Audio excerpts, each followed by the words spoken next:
funny this. Hold up. I need to stop. So the Indiana Pacers, they posted a picture of the players and their girlfriends, wives, fiancés getting on the plane to travel. Mind you, all the players are black and all the girlfriends were white. The comments, oh my gosh, the tweets. That was some of the funniest stuff I've seen on the internet this week. You know why? Because where's Dr. Umar? Where's Dr. Umar? Somebody said, do they realize they're giving the generational wealth to the other side?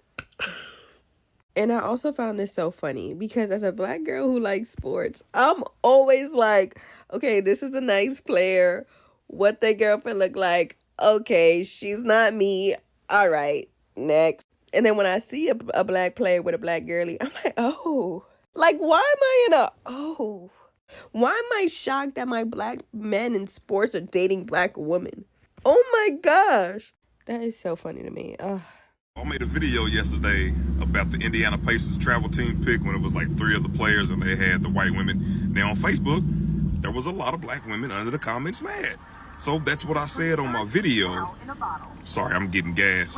And, I said, as far as for me, I'm in an interracial relationship. But I don't get mad when I see a black woman with a white man or whatever the fuck. I don't care. Whatever. It's none of my business. I don't care. If you in love, you in love. And a lot of black women under the comments said that they didn't get mad. But they was under the comments mad as shit. Somebody did a duet with me. She was mad as a motherfucker. And mind you, not once did I disrespect black women. Not once did I put black women down. Because that's not what I do. But it's funny to see the comments saying, we ain't worried about that, we ain't worried about that, and then be worried about that. I mean, hurling insults and everything. And mind you, in the video, not once did I put black women down. Matter of fact, I told black women, go love who they love. It doesn't bother me. But it's funny to see somebody say that they not upset, but visually be upset in the comments. Then there was a thing where I said that a lot of the black women that talk about the black men that are with white women now didn't even want those black men. And they took that as me. No, I've seen that. I've seen it. It didn't bother me. I had no issue dating growing up or ever in my life. But the fact is that a lot of black women, a lot, not all, remember I said a lot, chose the wrong dudes. And that's just not black women. That's women in general. A lot of women chose the wrong dudes at first. The street dudes, the Pookies, the Ray Rays, the Chads. That's just facts. Get mad if you want to. So we have this thing going around about the Indiana Pacers and shit, where once again, they went viral like last year, during the Eastern Conference Finals for having snow bunnies or a bunch of black women, the black players. Tyrese Halliburton went viral for having a bunch of snow bunnies in Vegas, getting in the Sprinter van. I mean, we seen it, and men, we don't really make it a big deal. It's black women that makes it a big deal. Our black men are doing this but when we say our black women, we're nobody's black women. Pay attention to it, man. So my thing is this. I mean, check out the Real 101 playlist, thumbs up the video, share the video, subscribe to the channel, check out the NBA Talk playlist. My thing is, like, why do y'all care so much? Why do you care where another man was doing? Because at the end of the day, when, the brothers try to give the women, black women, correction, it's fought with, insults. It's returned with personal attacks. You can't say nothing. You can't say what you do, what you don't like. They can't take correction. They don't deserve your protection. It's simple as that. And now you got women on the internet saying, "Well, I'm tired of hearing black men talk about black women." Black women been talking about been destroying black men's image just as bad as Becky and Brad for a long time. I mean, what you thought, like Maury and Ricky Lake and Oprah, Jerry Springer, they cried when Jerry Springer died and they laughed when Kevin Samuels died.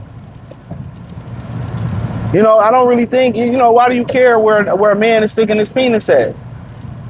Because when we tell you, what we like and what we need from our women, it sounds like slavery. I'm not your mother. I'm not doing nothing for you. You know what I'm saying? I don't want to cook. I don't want to clean.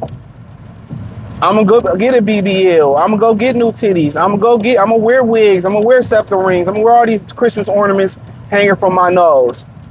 So then, aesthetically, you're not even pleasing anymore because a lot of them dressing like drag queens. A lot of them got nasty, all these tattoos are over them. It's not cute. It's not marriageable. So right now, you don't have the attitude. You don't have the femininity. You don't have the softness.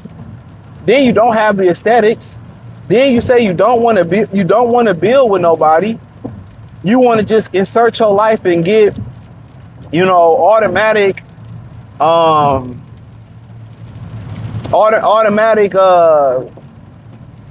monogamy. I'm supposed to be monogamous with you. I'm supposed to give my generational wealth to you. They're giving generational wealth away to the wife. So what?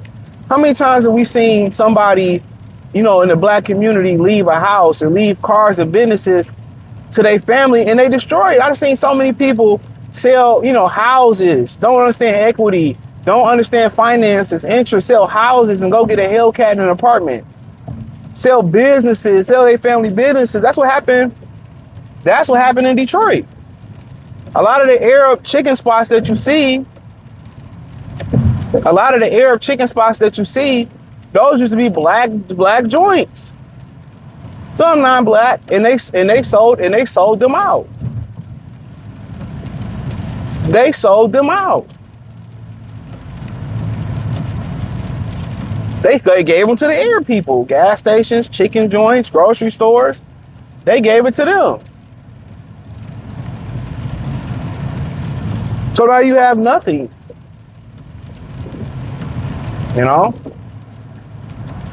Sad. So it ain't no talking about generational wealth. And then, this is just in general sense. You get there, you start talking about, even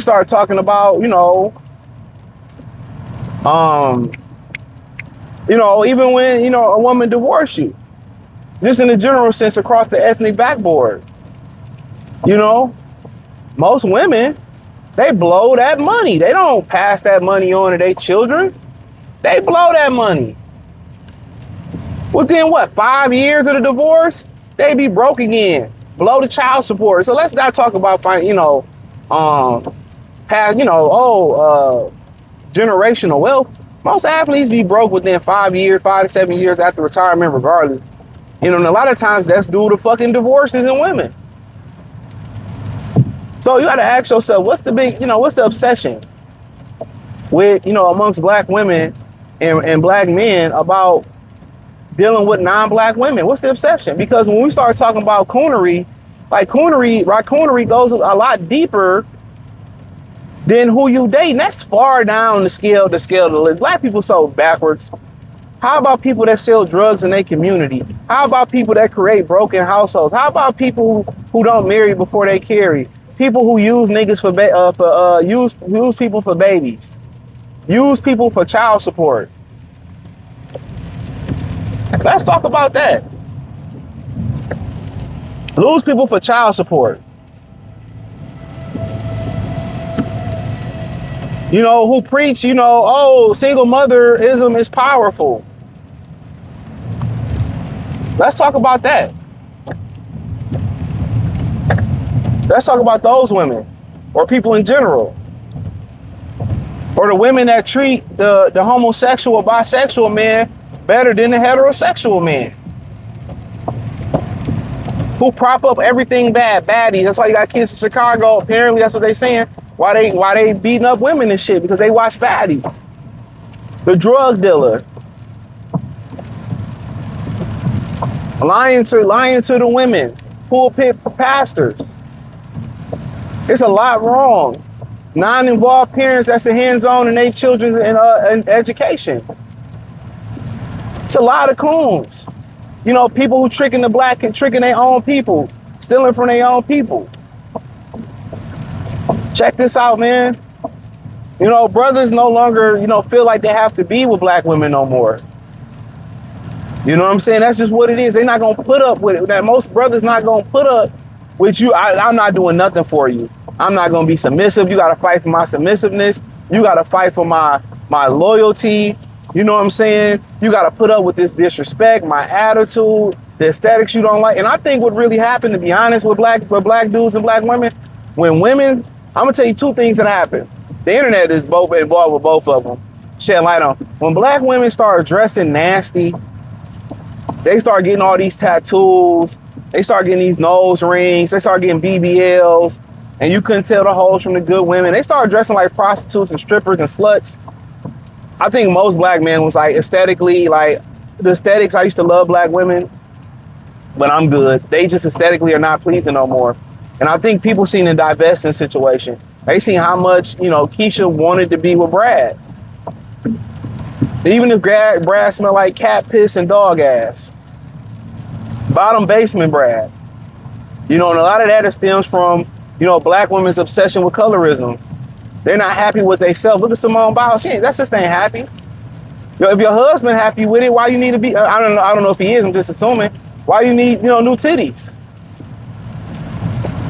You know what I mean? I'm just keeping it a bean. I'm just keeping it a bean.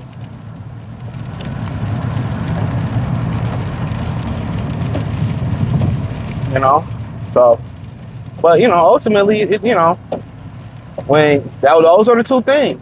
So, yeah, thumbs up the video, share the video, subscribe to the channel, check out the Real 101 playlist, find me on X, Facebook, Kick, Twitch, join the Patreon, everything inside the link tree. It's the first link in the description. Peace. Y'all, I am trying to keep it together. I am trying. But I have been dying. I'm talking about to die of laughter at this for at least a day. Whoever is running this social media, either they knew what they were doing and were trying to be hella messy, or they just have no awareness at all. The fact is, I saw this on Instagram. I saw it on Instagram first. And some of the comments, okay, we were on the right side of the comments. But bitch, when I saw that this shit made it to Twitter, I said, oh yeah. And I saw that we was on the right side of Twitter based on these comments and these quotes. I said, oh yeah. They are not going to let up. And bitch, they did not. We gonna read, let's read some of the quotes. Let's read some of the quotes that I just found like egregiously funny. This guy said, boys sending the generational wealth to the other side. Bitch, yes. Let me tell you something. They always do that. They've been doing this in the NBA since beginning of time. They always do that. Social team didn't think this through. No, couldn't have. Could not have. Especially to make it on Twitter. No. Instagram is one thing, but to do this on Twitter, yeah, they were setting themselves up for immediate failure. I will never let go of the theory that professional athletes marry white women because they let them cheat. Yes, y'all know just as well as I do, white women are notorious for being doormats when it comes to people with money, especially black niggas. I'm telling you, it happens every single time. Oh my God. All these mid-ass white women, this is how I know. Y'all just date them to be closer to whiteness, and oh my God, this is frying me so bad. This is frying me. I managed to catch this one before he deleted his tweet, but he said the funniest thing to me about NBA players is it's never some fine white shit. Just a girl you see at Target. Bitch, they always date the same variety of white. All them bitches look the same. I'm not one to tell y'all who to love, but the fact that when we touch on this topic, y'all want to act so oblivious and ask why we bring this up and shit when one, it keeps happening. But y'all want to act so oblivious as if we ain't been telling y'all the reason why this is a topic of discussion that gets repeated every single time. Hell, Dr. Umar has said this multiple times, and y'all just, it went in one ear, not the other. Like, y'all know why we have this conversation. Y'all just choose to act stupid because y'all want it, because y'all normalized it at this point. Look, I've always believed when it comes to mainly basketball niggas, you can always tell which one love him some mayonnaise every time, and we always be proven right. I don't think there's ever really been a time we was wrong. Again, this just further proves that man's point when he said we are not gonna have as much black people in the NBA as much in the next 20 years. We are not, because of shit like this. Woo! Lord have mercy. Now, I will always find it funny how a sport that we blacks dominate keep giving the generational wealth back to the people who don't like us, prey on us, despise us, and everything in between. Child. Whew. Oh, Lord have mercy. I needed this laugh today.